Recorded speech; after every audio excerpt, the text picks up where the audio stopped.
Good evening. We're about to start in 1 minute. The Cold Hollow Community Collective monthly meeting.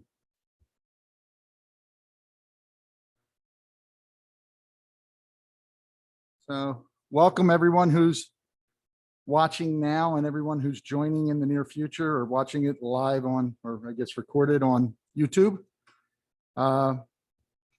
Unfortunately, this evening, Brenda was unable to attend. She had conflicting commitments, and she will obviously be watching the recap, the replay of it. If you want to introduce yourself. I'm Sharon Lawyer, and I am interested in being involved with this group and seeing how we can bring something out of the ashes, shall we say. Excellent. Rachel? I'm Rachel Santos. I'm a newcomer to the Bakersfield community, and I guess I was raised in a couple different towns that always had a general store as the main community hub or one of them. And moving to this town, it just seems like it really needs it to come back. And as I understand it, it's always been there. And I'm here to hope to make it come back, I guess. Excellent. Dana B., do you want to unmute and tell us who you are? Hi, my name's Dana Barkley. Just moved to Bakersfield about 2 months ago with my husband and son. Welcome to Bakersfield. Thank you. And we're glad to have you. My name is John West, and I also, much like Sharon and everyone else, Rachel, would love to see the corner store, the community store, reopen in some form. I'm hard after trying to make that happen. Alani, do you want to introduce yourself? Hi, everyone. Sorry, I couldn't be there in person. My name is I'm signed in as Christopher Ward, but I'm Leilani Ward, resident of Bakersfield for a couple years now. Have been interested in opening up another store in town since the deli closed. Yeah, other than that, I have an architectural background. Yeah.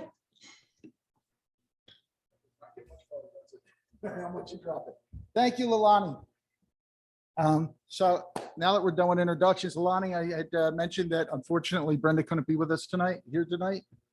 She'll be watching the YouTube video later on. So following right along with our agenda, we're up to the recap of the walkthrough of Mark LaRoche's space. Sharon, you headed that up, correct? Yes. Please. So I actually made 2 trips over there. The first one, I just wanted to kind of peek in and kind of see, because I had not been there when it was the sports facility or rehab, whatever. And I had a good opportunity to talk with Mark. We talked about the fact that the septic would not support additional kitchen facilities, but there was possibly the option of leasing his kitchen space. So we talked about, how that might look, not wanting to obviously interfere with any catering or his barbecues. I believe some of you folks are fairly new to town. I think I met Dana or her husband at town meeting. I think they bought a pie from our church pie sale, if I have the name right. So we talked a little bit, and it was a good conversation. The bathroom is shared, and in order to get to the kitchen, you have to go through the bathroom. So he talked about making another doorway, and it sounded like there were some possibilities. I think the biggest challenge was we were going to have to share kitchen space, so it would not be like it would be an interim kind of situation, and he wasn't committal as to what the lease for the kitchen would look like. I think after he talked with his wife, and understandably, there was some concern about the ability to make that happen. I think Rachel and I had a dialogue back and forth, because she came in on Friday with Brenda, and we looked at the space, and I think I hadn't articulated where my head was at with all of that. You know, I so wanted to be able to just open the door and have some product and be able to say, we've got a store here, folks. But I think our dialogue back and forth helped me to realize there was something here that told me, boy, this is going to be a tough fit. So I think in my mind, and perhaps Rachel can add to it, I feel like it's probably not a real viable option. Yeah, after looking at it, I did like the space. I liked that it was just like a blank canvas. I thought it might have some opportunity there with possibly buying like vats of gallons of soup from Mark, like he was a producer, like we might buy from a local bakery or something, and maybe pre-made sandwiches, and we can put them out in the cooler, or a self-serve soup warmer, that kind of thing. But I actually spoke with the Department of Health, and within our jurisdiction, the health officer is Rachel Gregory. And her and another person that works at the health department were saying that if you're going to have those kinds of products, you're still obviously you're still responsible for the safe handling of those food products, which means you need the appropriate equipment to keep those foods at temperature. Then you need the appropriate equipment to clean the serving utensils and clean all the different stuff. And then you need all the refrigeration and everything that goes down the line. So they were suggesting that if you're going to get a space like that, you might as well just go ahead and get a full normal restaurant inspection, as opposed to something called like a limited capacity restaurant license or permit, I guess. And that space and coupled with a water permit wasn't gonna easily offer up those kinds of options for us. So I know Brenda had spoken to me and given me back some feedback to kind of put forth, and her feedback was very simple.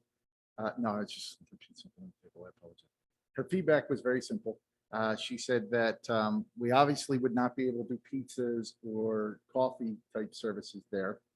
There was no equipment. We'd have to get the equipment. There was no water. There wouldn't be like a quote unquote serviceable bathroom. She said, however, if we wanted to, we could do staples that were like dry staples, or people brought in, you know, she brought up the coffee beans, the roasters, you know, she brought up possibly some maple syrup. She brought up different products, but you still have the issue of people getting into the space per se to do that.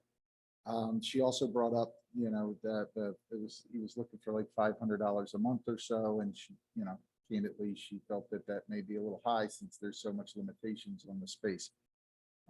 It was not going to be a good fit and or a perfect fit, but if we wanted to start something, we could do it there. Now, listening to both of you and taking what she said, you know, I think if we're going to do it, there's other opportunities elsewhere.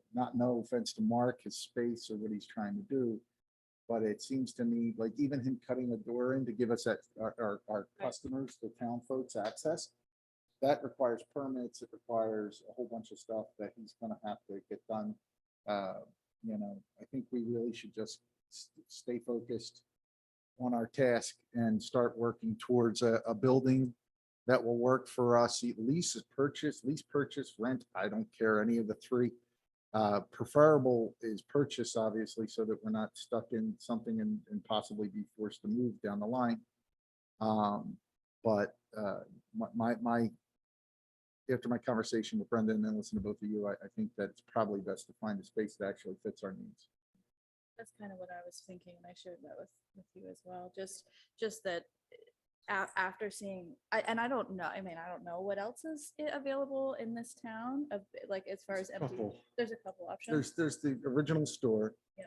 Did the gas station ever? Did the store or the car repair place across the street from the gas station ever sell? I don't think it has. The for sale sign is still in the window because it's a really cute little building, and I always look at it. Yeah, I don't know what it would support. I worry just about the fact that it hasn't, had, I mean, you go back to the septic and all of that.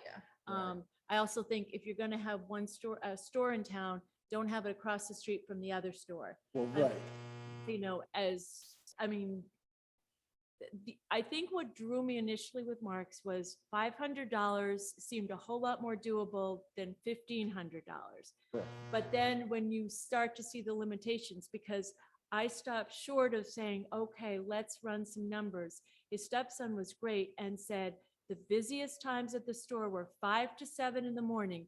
So get that coffee going, have the pastry, have something that people can grab. The guys want to be able to stand around and chat.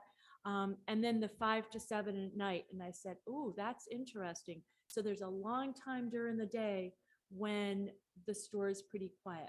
Now, I also, working at the school, know how much, it's not the pizzas I keep hearing about, it's the deli, which is really interesting. And I'm not saying pizza isn't an option, but the teachers miss their sandwiches. Right. And maybe part of that is they didn't buy pizza, they bought sandwiches. And I said, so do you need a pizza oven for your sandwich? And they said, no, actually just like a toaster oven or something, where you can just toast it. Because I keep, anytime somebody says we missed the store, I keep saying, well, what is it you need? I know we did the surveys, Right. but I think I still want to hear from people face to face. I agree.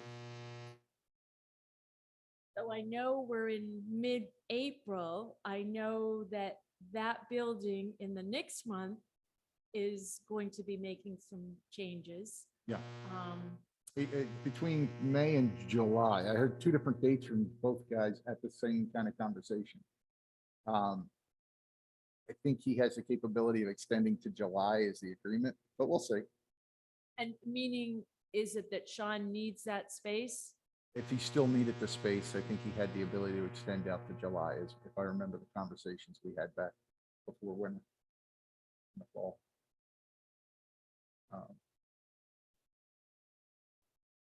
Lalani, Dana, do either of you have any input?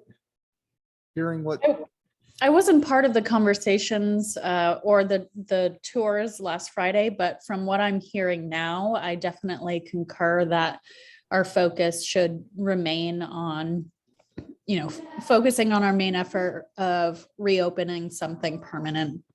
And while I desperately want something in town that serves our community now, particularly going into the summer months, I do agree that our focus, we should put our effort and energy into that. Dana, do you have any comments? I don't at this time. I feel like I'm very new still. It's okay. You could jump in at any point. I think after seeing Mark's space and trying to really think about how to manipulate things, it was sort of an aha of, or we could go back to the store. Let's see if we were going to lease Mark's and I really want to purchase something, but you have to have the money, coming back to all of this. And, could we do a lease to own? And I don't know if that's even a good option, but okay, this is how much money we need to basically cover, for a given month, and kind of have those pieces, the business aspect of things. What can we do? Because we do know that there is a kitchen there. Okay, a lot of the equipment was taken out, but some things could happen. Somebody even said to me, a lot of times the coolers are rented. I don't know if that's the case or not, and if it's worth it. But I thought, well, that's kind of interesting. Yeah. So there's no, after Sean? Yeah, Sean's Sean. here. After Sean leaves, there's going to be no kitchen equipment at all left. He's taking the fans off the wall. I mean, like the exhaust fans and everything's going. He sold what he could. As far as I understand, everything's been sold. I know a number of businesses had bought it, the pizza ovens and everything else. And he has, there's once he exits that building, what needs to happen is, if we're serious about that building and we want to move forward with that building, we need to actually get a real inspector in there and inspect that building. because there's major structural pieces that need, from somebody who, you know, has done a lot of stuff himself, I'm not a professional. I don't profess to be a professional. But there's a lot of stuff I would not move into anywhere that I saw. You know, a lot of problems with the building, holes down in the basement, just in the wall, things can run through, all kinds of stuff. Things are down in the basement. The basement was pretty hairy. Dirt floor, which is common in Vermont. It's not unheard of. But they have plywood down over top of the dirt floor that's almost gone, and the support beams are sitting against the plywood, and it really needs a professional to go through there and give a real assessment of the viability of putting anything long-term in there. I mean, we could buy that building and say sight unseen, and I would never buy anything not inspected, but we could buy the building and 2 years from now, we'd have to shut down the business. And, you know, we want to make sure that we're doing what's best, one and done. I also still am a big thing. Brenda was talking at one point about, could we take the building down and move it to the back of the property line to give more frontage for some parking and or stuff on that line? Again, it all depends. If that building is even, you know, they may say, hey, this is structurally unsound, we'd have to take it down. It's an option. The other option we talked about was the 2 acres, I think it's 2 acres that next to the fire department, the half acre, I'm sorry, it's a half acre or something.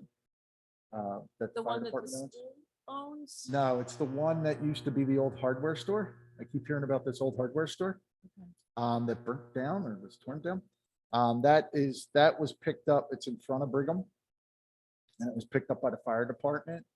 And, you know, we have the potential of talking to the fire department, see if they want to sell it. At one time, there was some talk that they may want to unload the land and we build what we want. Something more energy efficient, something that's more indicative of Vermont, today's times, and something that has some parking with, you know, a septic system to it. You know, I also know Brigham's looking at that same space. You know what I mean? But it is what it is. There's they want to put a leach mound out there, I think is the last I heard.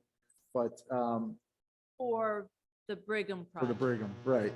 Because Brigham needs a better septic system as well. They need to update their septic. So And just so that Dana and Leilani, I don't know if you guys are aware, I mean, the Brigham project is kind of moving forward. yes, You know, things will be cleared out of Brigham. There's a big dumpster that came vacation. The school is going to be basically depleting the junk out of there for a second time in the last few years. Exciting. what's that, Lalani? I just said that was exciting. Yeah, It's very exciting. And I think, you know, the concept of some senior housing with different income ranges, I think is very exciting for an aging town in an aging state. Yeah. For sure. I had suggested at one point, I had brought up maybe seeing if we couldn't take a piece of the first floor and turn that into a deli pizza place, right? Where the people who live in the building can come down and the community can come, right? Use the whole space at that point, make a cafe, make it a diner, whatever, because the folks on the second, third floor keep going up. You know, if it is and I know it's not all going to be the 55 and older community in there, but you know, So it is. oh, it is dedicated. Oh, I thought they were. Okay, It's Okay. different income levels. yeah. I mean, from what I've been told, now, if something has changed, but what I was told was different income levels, but that 55 and over population. All 55 and over. It's still fine. I mean, everybody needs to eat. You know, you go downstairs to the cafe, grab some food. So long as people don't say, oh, I've got all these people coming in and they're parking their cars in the lot and they're getting breakfast or whatever, you know, that kind of thing. I live here. It's kind of my little establishment. But I had suggested that back a while ago because Brigham's moving forward. It's already a building in place. We just leased the space on the first floor, you know, and boom, there you have your business up and going. And the people who are living in there, who some may not be able to get out, can come down, buy some staples or buy food, whatever we decide we want to do there. But like I So, said, there's some options for us. and of course, that project is privately funded. Yes. So And I need to stress this, not to interrupt you. We heard a lot of folks coming in saying that this is a town of Bakersfield project, the taxpayers. This has nothing to do with the tax roll dollars. This has nothing to do with the select board or the town of Bakersfield as a whole. This is a community project that we're trying to move forward. And the community project is for residents of town of Bakersfield through, if they want to help us through donations or purchasing the products. This has nothing to do with the government entity, town of Bakersfield. I think to go back a bit, I think that inspection, I really feel like that's the next piece, but our hands are tied Till it's empty. until it's empty. Yeah. And I agree, it's good to look at other buildings and, I'm starting to visualize how things could look with Brigham, but it's not like we've been invited just yet. I mean, I think we certainly could, We could listen. approach them. It's an option. We could approach the private entities. Yeah. It's handling. I think it. it's important that we do the assessment as our next steps as soon as possible. But I also agree that in the meantime, until we are able to do that, we can entertain other options so that when the assessment does happen, we have good information so we can compare the different directions or routes and then make a decision. So we might use this time while we're waiting for the space to vacate to look into those options. Maybe we start having conversations with Brigham. Maybe we do start looking into the property that's available from the fire department. And then once those assessments are done, we can really lay out the details and compare the different directions to be able to make a decision. I agree. The other thing I want to bring up in a temporary capacity too, and it would not be a long-term fix, nor would it be a weekly fix, but we could always approach Rosalie to use her pavilion and hold a farmer's market a couple times, right?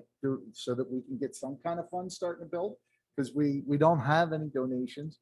We don't have any funds coming through the door. So if we really wanted to kind of kickstart us a little bit, we talked to Rosalie, see what she would want for us to use the pavilion and hold a farmer's market or something to that nature, where things from Bakersfield can be sold, maple syrup, people who do crafting. I know there's a craft show. I'm not trying to push it on the craft piece, but people may want to sell some crafting stuff, things like that. I don't know. She also has the pizza ovens, the popcorn machine. She has all that stuff there. So Yeah, if something we to- can make some kind of recurring event, it also provides that opportunity for conversations with the public, PR, whether it is a bit of fundraising, I'm not sure, but yeah, I think that's a really good opportunity. And I think it would be worthwhile, much more worthwhile than kind of opening up the partial part-time location. I think it's a little more feasible. I think it's, I think it's a little more at the level that we're looking at right now. I think that's a good point, like as in having that reoccurring like farmer's market as opposed to getting into, say, Mark Space or something like Yeah. that. Yeah, I think that's. I just think it'd be much cheaper. We talked to Yeah, Rosalie. absolutely. And I think the other thing we still have to do, besides assessments at other buildings and all, we still have to get ourselves classified in some form as a nonprofit. We haven't done that yet either. We don't have nonprofits. No, we don't have that, but we do have the support of the Vermont Preservation Trust, who can act as our sponsor. So I'm not saying we don't need to do that, but it is nice that we have their resource and support in that as we do move forward through these next steps. I think I'm just trying to think. So Vermont Preservation, if we are working on the building that the general store, they obviously are very much wanting to support that effort. If we are doing something before we get to that place, let's say, I like that idea, Leilani, of that reoccurring event, which gives, I think really, it's not even so much of a fundraiser. It gives people the feeling that on Thursdays from 4 to 6, people are going to come together and I might purchase something, or I might just show up and see somebody I know or whatever. I Right. mean, I guess we could potentially I don't know if there's something complimentary that we could do, but my only concern, I guess, is when you start to do that, you collect some money.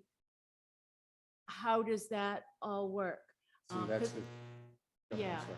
I agree. with That's what the trust would, they would essentially act as our sponsor. They would manage that and hold it for us in a way.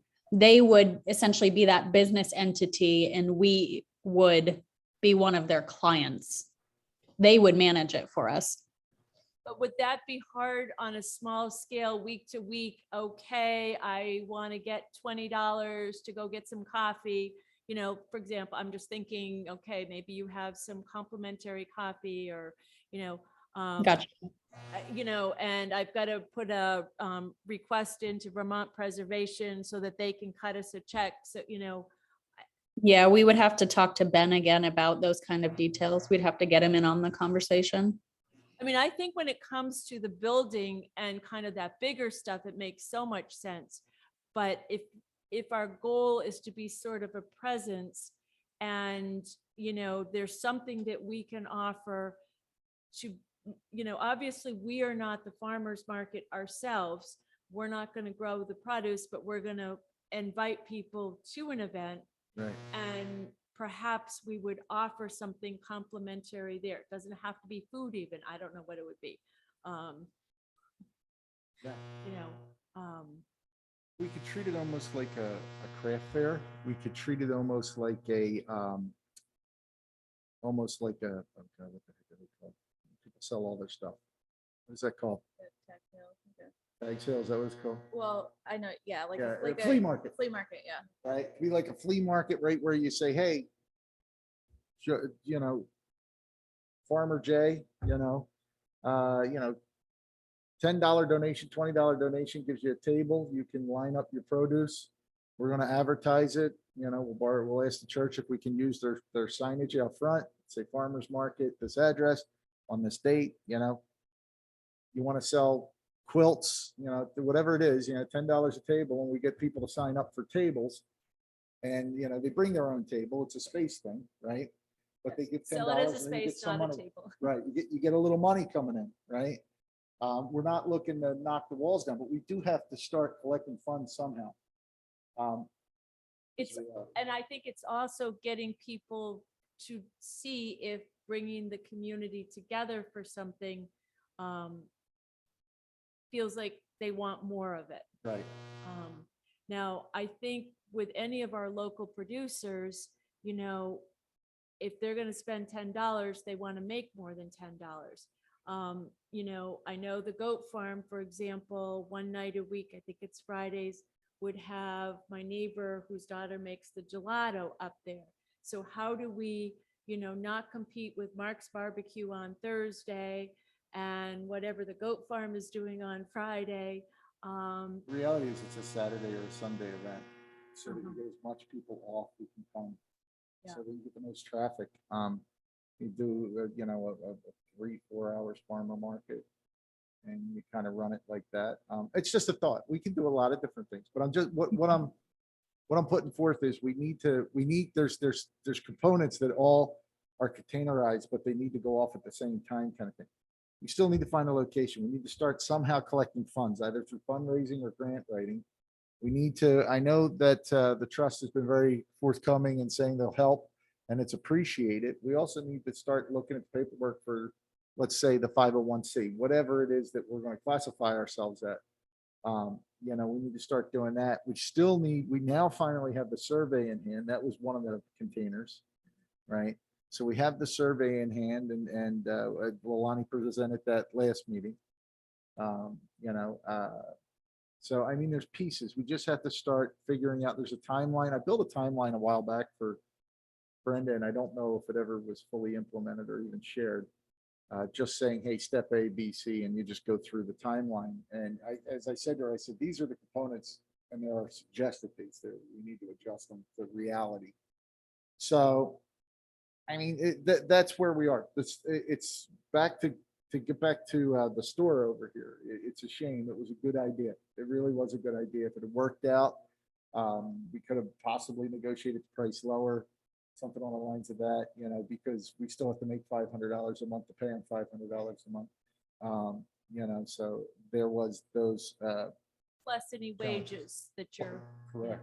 I mean, that's the piece, you know, when I look at school budgets, you know, local school budgets, not the other stuff out there, because I have no idea now what that looks like. But local school budgets, a big portion of your budget are your salaries. Right. You know, I mean, you got to pay people. So, I mean, I think, I guess when I think about it as a nonprofit, I think about it as a co-op, and I don't know how those two compare and contrast. I mean, there may be some donation of ours, but there's also people that may want to be paid. And I think that's, you know, trying to look at some of those figures to be able to, you know, how many hours do you need to be open? How much do you need to sell? You know, Mark said to us, he dropped little tidbits that were rather helpful, like, you need to sell all of your barbecue. He was talking about his barbecue because it's the last 20% that's your profit margin. He said it might be a little higher with pizza, but he wasn't saying exactly what Brenda had said that Heidi had said. Right. He had felt differently. It's not $3 to make a pizza. So, Right. That's okay. I do not like to collect money. I was a Girl Scout leader for a lot of years. I don't want the money that's collected for some entity to be something that I'm personally putting in a place in my house or something in an account that has my name on it. It's not good business. So if we are doing something like this summer, even if it's just on a small scale, and I will say our family cottage, we have dues we pay to maintain the road. That is the only purpose of the association. We pay $175 a year so the road gets graded so that we can actually have a decent road. I just feel like somehow we have to figure out so that it's not us personally holding on to money. That's, I agree. that's exactly it. That's why we need to get ourselves classified as the trust or 501, whatever term you want to utilize. We need to get ourselves set up appropriately. So then we open up a business bank account underneath the name of the Cold Hollow Community Collective or Community Trust or whatever we want to call it, the business. And that way it's the business, it's a business banking account, requires 2 signatures, you know, and you secure that so that it's not sitting in your house in a shoebox like it was. Listen, I did Girl Scouts with my ex for years and years and years. I was the cookie manager. I had ridiculous money. I couldn't believe the money that came through the door for cookies. So long story short, I hear what you're saying, and then you're liable. What happened to $3 out of a shoebox? My number doesn't match, and you know, here's $3 out of my pocket, and it's, you know, either a miscount or somebody decided they wanted something special at recess today and took it out of that box. That's why I eventually got a lockbox. But And I will also say, I'm the one that coordinates Operation Happiness. I had somebody contact me a year and a half ago and say, I've had a good year. My business has had a good year. I want to make a donation. And because Operation Happiness is a seasonal thing that I do for Bakersfield and Fairfield, and then it goes away, and I contact people who want to be involved and buy stuff or whatever. I don't have an account. And it was kind of weird to say, okay, what am I going to do? I ended up using our church's Deacons Fund because I said, can we do this? That they will then buy things, because he wanted it to go to Operation Happiness. So, you know, let's assume there's somebody out there that wants to write us a check for $500. We want to be able, and, you know, maybe that's the one that goes right to Preservation Trust. You Right. know, I don't know. I don't think this is exclusive. Yeah. I think we want them to be holding stuff, but we need to have at least an interim place to throw that. And the trust is only a temporary piece. They were talking, to Lilani's point, they were talking about in a temporary capacity. They would help us until we got the designations, and then we would break out on our own. They would help if we had the matching funds required. They would look at maybe helping us with that. They would help with the price to get that building inspected if that's what we decided to go with. But ultimately, all this stuff, think about it. We're talking about building inspection possibly next month. We don't have $1 in the account. Not $1 to put against the building inspection. And by the way, I'm just going to read out the chat so it's official on the logs. Dana said, sorry, need to leave a little early to get the little one ready for bed. Thanks for letting me join. Excited for the town's growth. Now it's read it in the records. We're good to go. Open meetings. So anyhow, why don't we move on to the second piece? And I don't think there really is a second piece. They never joined. Yeah, they didn't join. And I saw it earlier. I was checking my Oh, yeah. phone. I was trying to see if they had Okay. emailed and they did not, which. So we can just move them to next meeting. Sure. Just let them know it's the second Wednesday of every month we meet. And we'll just table this to the next meeting. That that concept, discussion. can we just Yeah, the concept of a community deciding to buy a structure that then was run by somebody else was a very interesting piece. And maybe you can share with Yeah. Leilani. Yeah, so the Brownsville Butcher and Pantry is in Brownsville, Vermont. It was like a booming, awesome, super like salt of the earth general store for years. Fried eggs and coffee for the road crew at 5 a.m. And they did great. Eventually, I don't know what happened, but they closed their doors and they were vacant and in foreclosure. And the town, I think it's called the Friends of the Brownsville General Store, collected, and somehow they bought the building. And then I was hoping that Peter and Lauren were going to show up to share more of the details on that. But the Friends bought the building, and then they put out a call in a bunch of ways that I've not really even heard of to find qualified business owners, people with like business plans and that were up to the challenge and wanted to do it. They found Peter and Lauren, and they have an agreement that so Peter and Lauren, I think, are leasing the building for the business.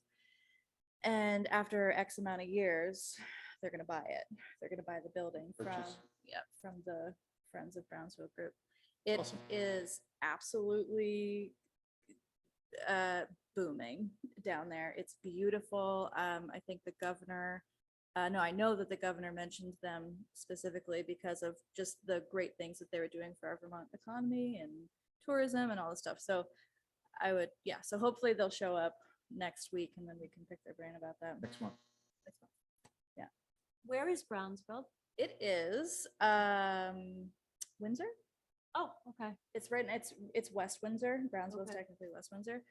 So it's like 25, half an hour, like southeast of Woodstock. Yeah, that would be very fascinating to hear their story and their journey and what's Yeah. worked, what the lessons they've learned. Any kind of example and resource we can get, I think would just help ours. Yeah, they are a wealth of knowledge between the two of them. They have so much to say. They have so much experience. And I'm assuming that it was probably a technical difficulty why they're not here, because they were really, really eager to talk to us. And I feel like it's probably my fault. So we'll find out It's later. the same dial-in information all the time. It's a recurring meeting. Yeah. It's the second Wednesday of the month, and we'll just move them over to next month's conversation. Great. Because we are interested, I think, as a whole. I mean, it's kind of what we've said we're not, but I would like to hear how the Friends of Brownsville, Yeah. decided it was important enough. Because I think what people need to realize is, no, we're not strong arming you, and this isn't going to be added to your taxes. But if this is important and you maybe want to pledge something, help. and yeah, but I think, and I don't know this area, but I mean, obviously Woodstock, and you've got more out of state money. You've got, there's money down there. Oh, the That's- southern, yeah. And, we're in a little different place here, but I don't want to say that's not possible. Right. It's kind of an exciting challenge, how do we proceed? And are we saying we're a 501c? because we're a nonprofit? I mean, is that what we should be? Is that what we should be right now? Great question, and that's the trust we'll have to ask as to the designation we need. I just said 501c because most people relate a nonprofit to 501c. The idea originally of the collective was we were going to be nonprofit. You know, and nonprofit doesn't mean that you don't pay employees. It just means that, you know, you're not making money kind of thing. The idea is you're charging what it is to keep the lights on and keep the business running, you know, pay the bills. And, you know, unfortunately, when the town increases the taxes, those darn select board people, you know, it has to get covered somehow. So, you know, I know you're allowed to have some excess to carry you over, but, you know, it's not like you're Microsoft trying to crank out, you know, $1 trillion a year. So I only say that because most people know the 501c designation. There's multiples out there. Right. Well, and I know it through bigger agencies like NCSS in St. Albans, you know, which is a nonprofit. And, you know, in a good year, employees get a nice little, you know, bonus at different points. But I guess maybe what I need to do is just kind of read up and understand better. It did help, you know, Rachel and I were doing a little probing around at the state level to try and figure out what these different but food licenses, you know, were, you know, bringing stuff in and it just trying to look at that space as a possibility. But I feel like now it really, that inspection, that reoccurring event. I mean, is somebody willing to talk to Rosalie? Rosalie was one board down. Oh, If we decide we want to use it, and Rosalie was a part of this, I don't know where she, you know, it's like anything, you get a lot of momentum at first, then people dwindle and then they come back. And things happen in life and you have the core few who kind of keep this thing moving forward the best they can. And hopefully there's enough of us to ensure that it still carries through. I will say, talking to a lot of the folks on election day, seeing the comments from the surveys and all, you're absolutely right. There's a lot of folks who are like, yeah, one guy told me flat out at election day, he goes, sure, I'd love to see another store here. I'm not going to pay for it. I'm only coming in for pizza, but yeah, I'd love to see a store here. And I don't plan to help. right. You know, and I'm like, hey, you frequent it, that's help. You know, if you show up and buy your pizza or whatever, you're helping. And everybody has different ideas, as Lalani can attest to going through the results of the surveys. There's a lot of different ideas out there that people have for this store or business. You know, like I said, people want roller skating. I mean, it just, you know, everybody has a yoga studio, right? Wasn't one of them a yoga studio, Lalani? Yeah, You know, a couple of them actually. I don't think that's a bad idea. I go back to this population is aging. We have winter 6 months out of the year, it feels like.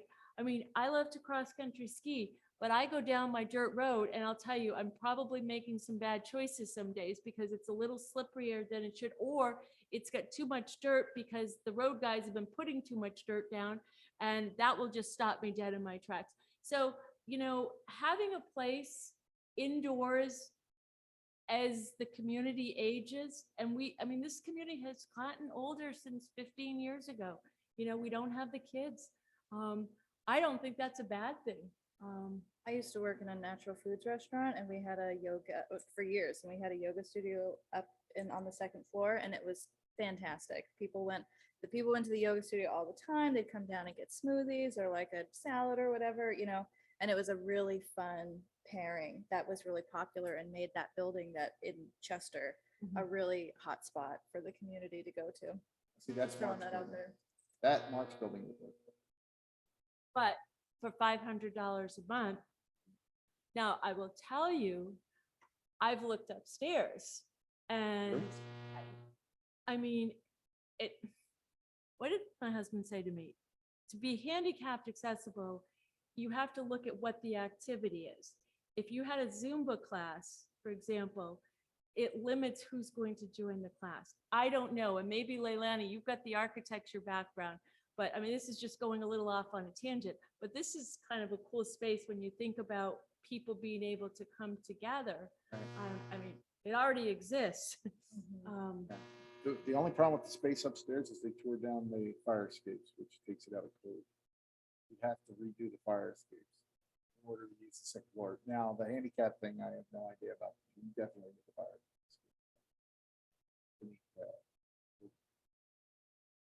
But, yeah, that second floor is not utilized at all. You're absolutely right. I hear there's a wonderful stage up there and everything else. I've never seen it. Well, a lot of your select board stuff is sitting on it. But I mean, I will tell you, 15 years ago, this place was hopping with teens 3 nights a week. Yeah. And, you know, that wasn't that long ago. You know, it brought kids together. I'm thinking now it's the The adults. adults, bring the adults together. Yeah, I hear you. Because, you know, there is one thing about I moved out here for the space and everything else. And I grew up in the big city, right, where everybody was on top of each other. And, you know, my street, row homes, houses touch each other. There was 75 down one side of the street and 150 houses in one block. Wow. Yeah, you were packed in. So that's why people are like, why, you know, what the heck are you doing? I'm like, I want land. I don't want to see anyone. I dealt with it for many a year as a child and into my young adult life into my 40s. And I'm like, that's it, I'm done. So that's the only problem moving out here. There is no real great events or features that brings the community together. You have 4th of July. That's about it. There's not a ton, or your bake sales.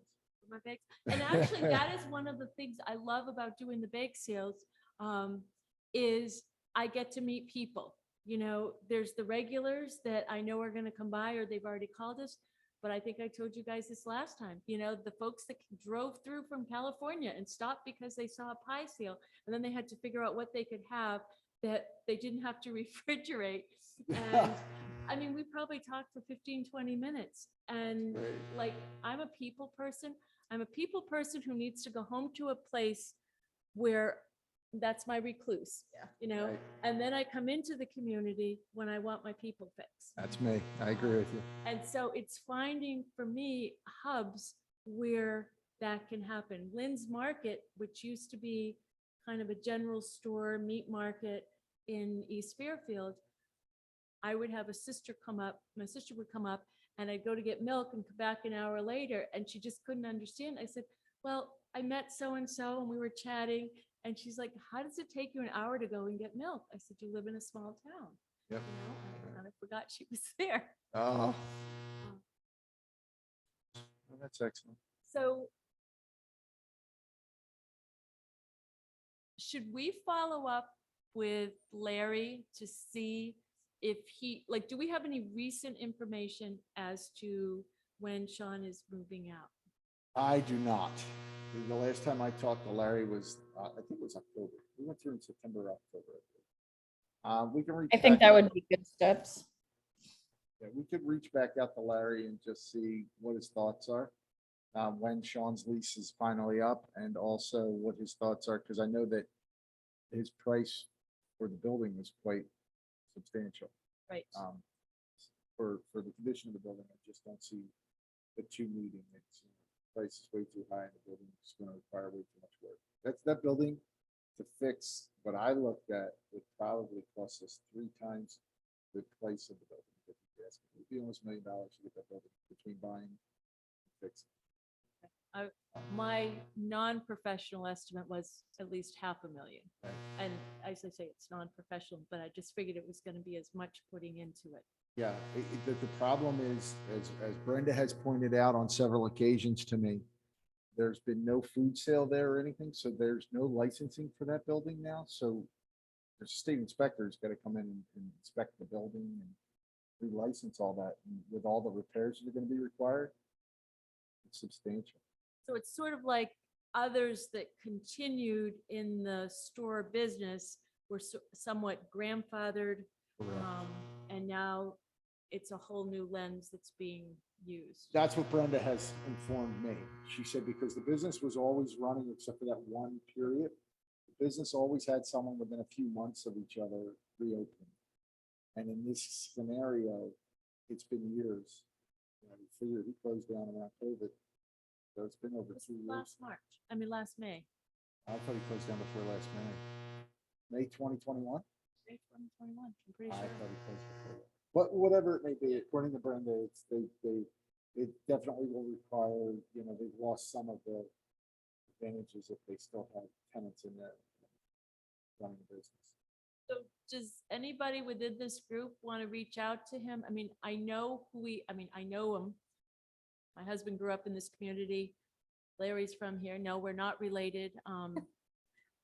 I don't mind doing it. I don't have the wherewithal with the building. I would probably just call the realtor, because that's really the person who's gonna pay to be the liaison. If you have a personal relationship with Larry, call Larry. If you want me to do it, I'm calling the realtor. And I'm just gonna ask the realtor, hey, we looked at the building last fall. And Larry was saying somewhere between May and July, what is the time frame that building's gonna be on? One, is he still planning to sell it? Two, what's he looking for, 2 seasons later? Three, when is his tenant moving all the stuff out so that the building can actually get assessed? March, or is it gonna be May, June, July? The tenant upstairs? No, I'm talking Oh, Sean. okay, Sean paid him. right. Apparently, the lease was still running through the whole time, and Sean has kept the lease. Right. But, and Sean said if someone comes in and buys the building tomorrow, he'll empty his stuff out. Right. But the problem is, it's not, Sean's like, yeah, if he gets this, I'll move my stuff somewhere else. But you can't buy the building without it being inspected. Right. Well, I definitely would never buy the building. Well, I think this group feels very strongly that before we can really move anything with that building, Right. we have to have an inspection. Right. And what were there, 3 of you that actually got in, but it Yeah, was wall-to-wall stuff. Some of us got upstairs. yeah. I can start, John, by just putting a feeler out with Larry or Cynthia. I don't know if his wife is involved, and just say we talked, because he was there last fall. We talked Right. with him and just wondering, if Sean is going to be in there for a while and, get a sense of, because, I mean, if you're talking the summer, Yeah. that's kind of us. So you're gonna lose any time, no matter what happens, let's just pretend he moves out in May. We get it assessed before, he moves out by the end of May, we get it assessed in June. We decide we want to try to move forward with this. We start looking at the banks or whatever after the assessment. Let's just pretend the assessment is not as bad as we think it's gonna be. And they come back and we can go to the banks, still not gonna have this thing settled and closed before the end of the summer. What you're trying to beat is winter, Right. really. And it comes down to, honestly, the biggest problem is we don't have any funds to buy the building. Right. We have a lot of good ideas. Right.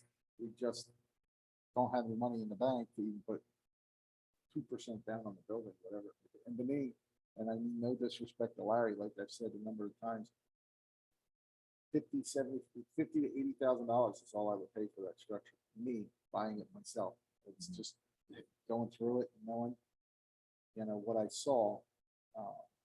Was Brenda able to look at the public records at all? I don't believe, she's not informed me if she had her head in it, Okay. so I don't know.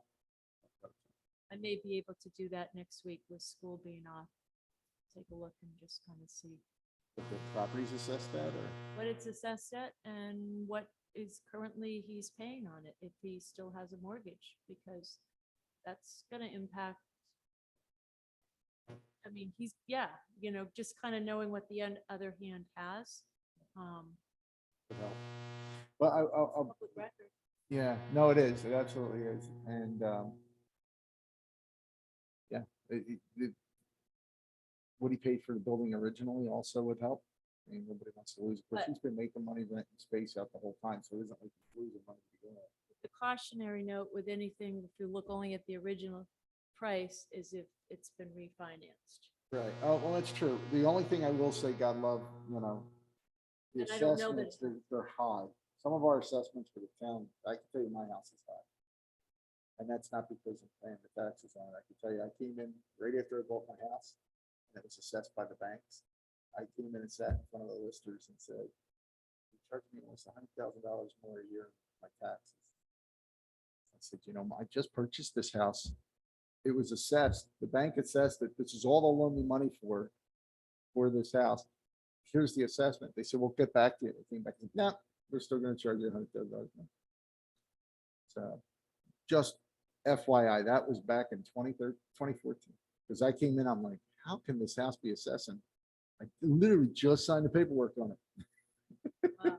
Yeah, so having said that, and they told me, well, you have flat land. Yeah, it's kind of flat. It's not real rocky. Yeah, well, it could be a farm. It's not, it's a house.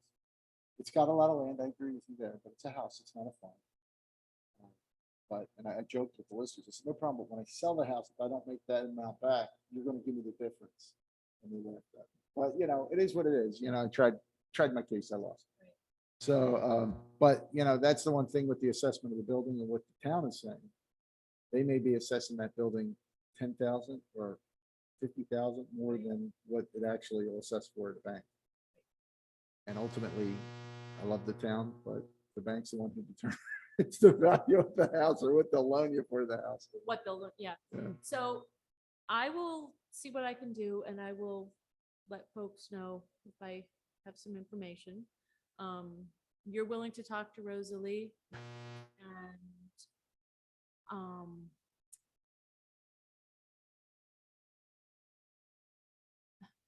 I can hate also doing talk to stuff someone. on weekends because I personally have, I feel like it's family time, but I don't know.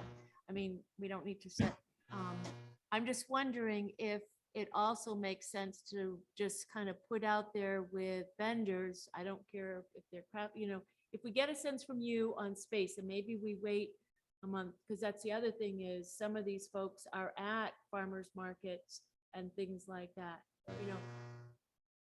4 hours seems like a long time. I know Enosburg Farmers Market is what, 9 to 1, but we're a little town. St. Albans is even longer. Go Yeah. down to St. Albans, they're there till like 5 at night.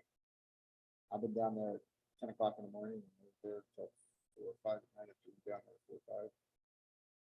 So, yeah, it just varies. I mean, it depends upon the town. I'm just picking a number. Right. Even if you go 9 to noon, it's the only reason that I would say weekends would work is, anybody who's working is home at that time so that, you get a bigger sampling. Thursday at, 2 p.m. to 5, you get a very subset group of people. Jeff does it on either Wednesday or Thursdays, I believe. And theirs is like 4 to 6, 5 to 7. Yeah. People coming home from work. Yeah. I know that a lot of these, when I see the farm markets when I'm out there, usually on a Saturday, bums me out they're not on a Sunday. Somehow. They could somehow break it up so that Yeah. I can't always get there on a Ivory Saturday. Hills is during the week. I'm Yeah. just trying to think of the ones that are during the week. It's just if we want to go a later farmer market, like 5 to 8, Yeah. then that's a different story because people are coming home. I'm just trying to think when you get the most butts in the seat, for lack of a better term. But it's just a thought. Like I said, we do need, if we plan to move forward, we do need to start putting something into an account somewhere. What is so Rosalie, I think I met her perhaps the first meeting I joined. And is that down this road on the right where the Easter egg hunt is? If you go down East Bay, if you come out of the building and you just head down this road This way, this way, right I here, yeah. apologize. There's a big field that she had, it's Lucas James Memorial. Right? And he unfortunately was serving our country and died serving our country. So she's been doing this for 15 years, something like that. And she actually, over the years, has gotten donations. They built a huge pavilion. I was down there. I didn't even know it existed. She's my neighbor. Like I could throw a stone and hit her house. Junior's property she's now has.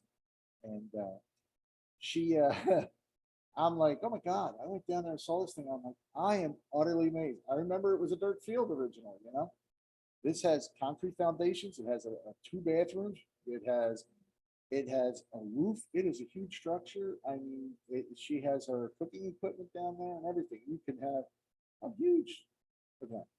You could do a charity or a fundraiser concert if you could get like Jamie Lee Thornton up here to, kind of thing, do it for free.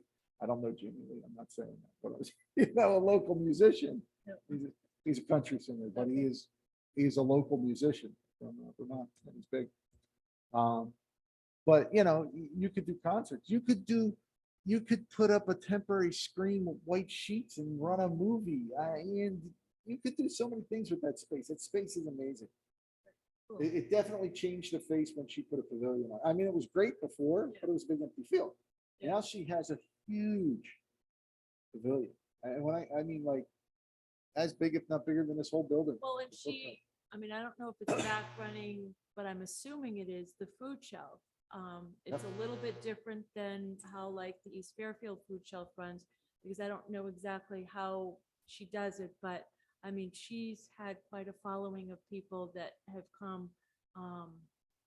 I think it's definitely worth touching base with her and seeing, I mean, that might be the way she is able to help.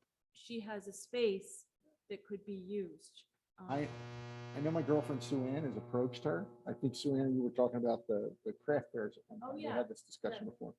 Sue Ann has she's approached her and talked about the space on several occasions, and Sue Ann's more than happy to help set up these things, like, help get these things moving. Because this is her passion, fairs and all, flea markets. So, I think there's a possibility, talking to Rosalie, I'm not sure how much you would want to use this space, for 3 hours every other Saturday or once a month, whatever the determination is. But yeah, we'd obviously have to clean up after we're done. And I don't even know, if we weren't going to try to sell food or something, she may try to sell food for her own foundation. I mean, which would bring people in. I know she makes those soft, the creamies, soft serve ice cream, and she has pizza and fries. You've got everything over there. It's And crazy. is she open for business for those things? Yeah. She's licensed, I think, for all that stuff. She has it. She runs it. Pizza ovens. She actually has one of the pizza ovens that came out of here the first time the guy left. I guess what I'm trying to figure out, so we've got Westcomb's at the upper end of town, and Brian is up and running on a more consistent basis now with a little kind of store thing. And we've got Rosalie, who I don't know the hours, I just want to know what's already happening in town. We've got the goat farm running something on Fridays. Yeah. So Rosalie is not like an open business every day of the week. Rosalie does events. So like she was telling me how she used to in prior years, after the ball game, she gave all the kids free ice cream. They would come over to the field and get free ice cream. Her stuff's more community minded. It's not like opening for business for sales. Hers is supporting the community. And it all, as far as I can see, it always has been, right where she's donated time, money, or whatever. And, the whole thing in the summer with the kids and the camps and all that stuff, and the Halloween, the haunted Halloween maze, and, everything. So I think her things is not so much like the goat farm or Westcomb's. Her piece is there's an event going on. She's gonna, have people there. She's got her, what is it, volleyball or horseshoe pits, and she turns on the food fryers and all and things like that. But she has the capability. If she wanted to, she would have the capability to do pizzas every day. I mean, she's got a Blodgett pizza up and down. She has French fries machines down there. She has all that stuff. Matter of fact, if you wanted to, the only problem that I see with the pavilion is it's a pavilion. So where she cooks is all closed, and it's all closed and clean, but the pavilion's wide open. So, you're dealing with, it's a seasonal thing for her. You're not going to do this in the middle of December. So it's sort of like having a food truck. She has her two, remember she had the food trucks. That's how she supports some of her cooking is in the food trucks. And then she has a bar-like area right where she has the pizza ovens. I went down, I looked at it within the last summer, last fall. I was amazed. She could start a business if she wanted to and just flip pizzas all day long down there. She has a capability. Pizza and fries. deli technically. Do we need to, for our next steps, do we need to talk about the logistics of getting the assessment done? I can, if we need someone to look into that, I'm happy to start a conversation with Ben from Vermont Preservation Trust, because he had mentioned supporting us in that effort. I agree, Leilani. If you want to take that on, that would be a great thing. Have a conversation with Ben. While you're talking to Ben, also from the trust, could you have a conversation with him about what would be an appropriate designation for the for the collective? I think that's Yeah. really important because they do this stuff constantly. Is it a 501c? Is it a 501? Yeah. Or whatever? What You are the know, I have no idea. benefits of our options, Right. of different options? Yeah.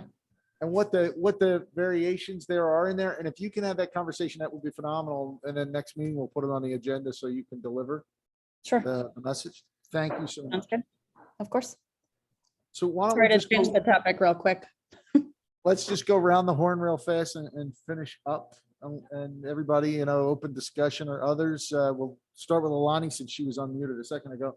Do you have anything for us, Alani? Anything extra you want to talk about?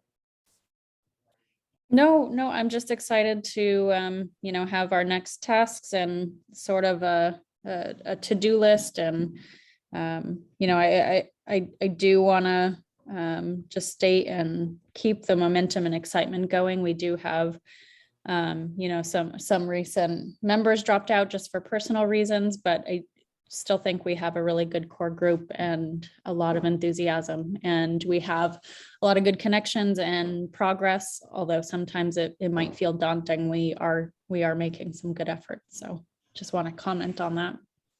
Thank you. Do you have anything, Sharon? So I'll ditto all of that and just say, I think it's, 3 steps forward, step and a half back, but learning from what those things we had to go backtrack on.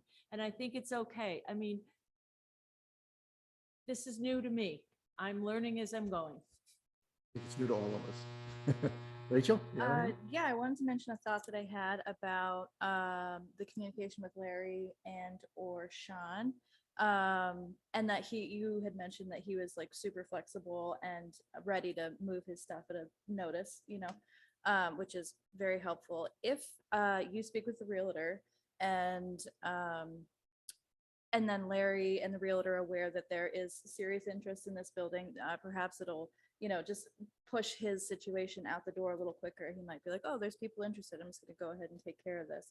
So we can get the inspector in there and have like a definitive answer. Are we going to go forward with this building or not? I was just thinking that might. We actually already told them we were very interested in the building the first time, and they were like between May and July. Okay. So unless the building sells, but we're not going to even make an offer on the building until we get an assessment, but he has to get all the stuff out of there to make an assessment. So we're in this big circle, right? In this big infinity symbol. We're waiting on him to remove his items. And then once that store is empty, we can send someone in to fully assess. Because honestly, Sharon's point, the walkways were like this wide and my butt is this wide. I mean, I was rubbing everything going down the walkway, and there were only one, it was like one walkway and a couple mazes off. You couldn't see anything. We did most of our assessment from underneath. We looked up at the floors, right? We went in the basement, looked up at the floors and saw the rot and the water damage. And one of the 3 people who went, it was myself, Brian, and an electrician. Oh God, it was on Which Cat Electric, I think is, I don't know. Brian is an Brian Paradis and Brian Steele, the Yeah, electrician. okay, yes, okay, so it was 2 Brians, okay, 2 Brians. So the 3 of us went in, we brought the electrician in, he was like, the service is too small.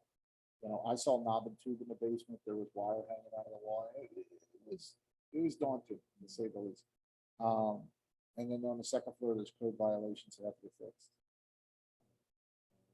Things of that nature for the building. There is a tenant there, but we keep the tenant, which would be nice because if we keep income coming in, but we have to fix the balcony or the deck on the second floor is not the code. She has a little one. I'd be terrified because there's a gap like this, right? Go right off the second floor, straight down. We'd have to put a fire escape in. that space is rented and there is no fire escape. There is a ladder laying on a roof that she has to jump over a railing to get on the barn roof to slide down on a ladder. There's no fire escape. We want to be the code. I mean, it's a community building. So there are things if the second floor and third floor, the third floor, there's not even an exit. You need a fire escape all the way to the third floor if you're going to let that third floor out, which was a dance studio. Right, but it's a pretty Rough.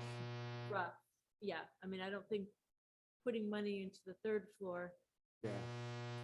is what would be where we would probably prioritize. The only reason I would say to put anything on the third floor is if we have to put a fire escape up to the second floor, it's cheaper to do it once than twice. So if we're gonna do it, take the fire escape all the way up. If we're not gonna do it, then don't. Or make third floor total storage or something, but if people are gonna be up there doing anything, we have to get a fire escape all the way up. So anyhow, that was the only thing to answer your question. You had anything else on your? I was just occurred to me just now that don't inspections, I don't, and because don't they take a while, like they're kind of booked out? What I wonder if we could contact one as a to-do list in the near future, contact one to see about availability. So there are two different inspections, right? So I did a whole house inspection, which I hired brick pickers, Guy Henning. I don't know that guy's name. Guy Henning came out in 2013 and went through my home. And then he gave me an assessment. From there, I went, okay, I need a person to look at the chimney. I need a person to look at the roof. I need a person to look here, there, everywhere. We could do that. I think that was fairly reasonable. The cost of that is, a couple $100. For the first. For the assessment, first. inspection. The more deeper dives, right, where you're bringing in an electrician, you're bringing in a plumber, you're bringing in, those inspections run into like, $1,000 at the end of the day or more. And this is a much bigger building, being 3 floors and the size of it. And we would need someone structurally to come in and look at the structure. Not only, hey, I'm looking at the plumbing, I need someone needs to look at the walls, needs to look at the floor. And make an assessment as to the viability and what would need to be repaired.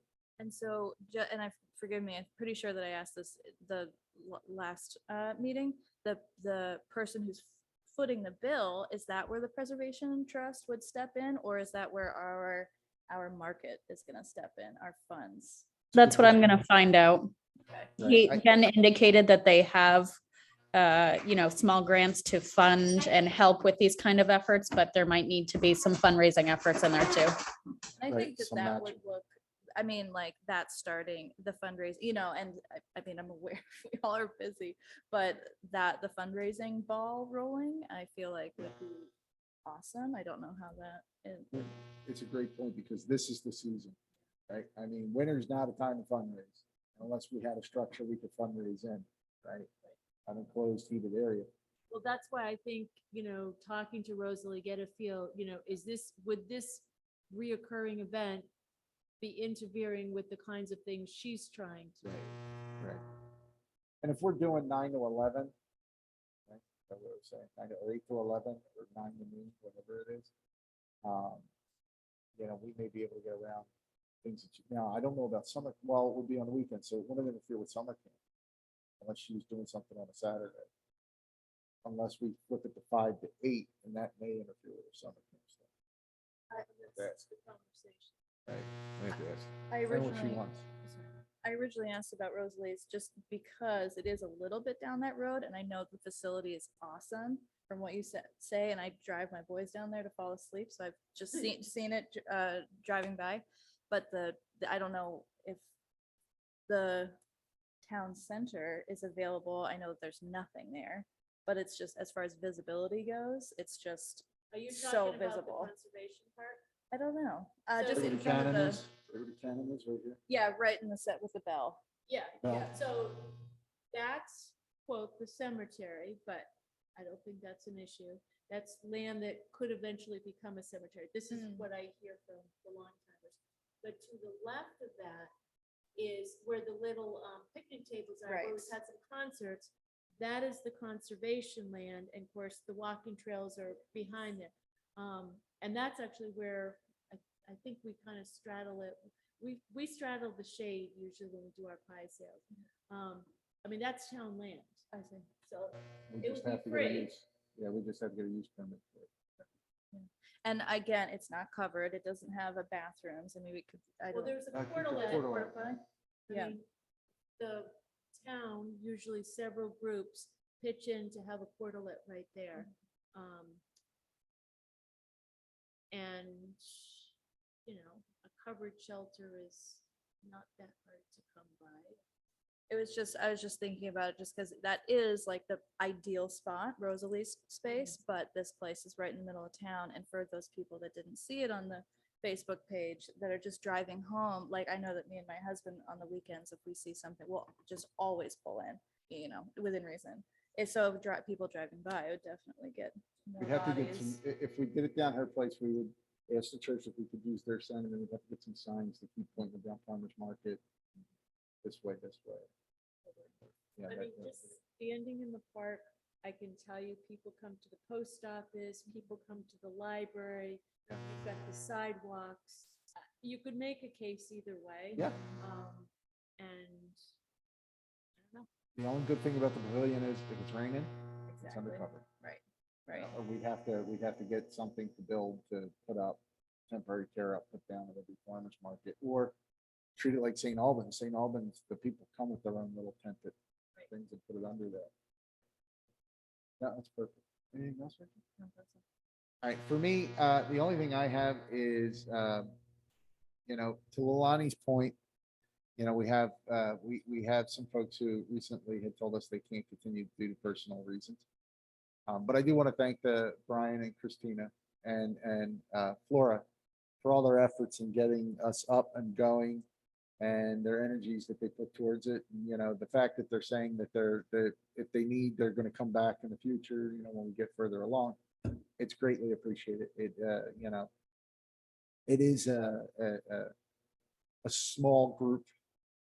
But, you know, one good thing about a small group is there's not a lot of decisions, you know, not a lot of conflict due to a decision. It's less people, so it moves a little smoother.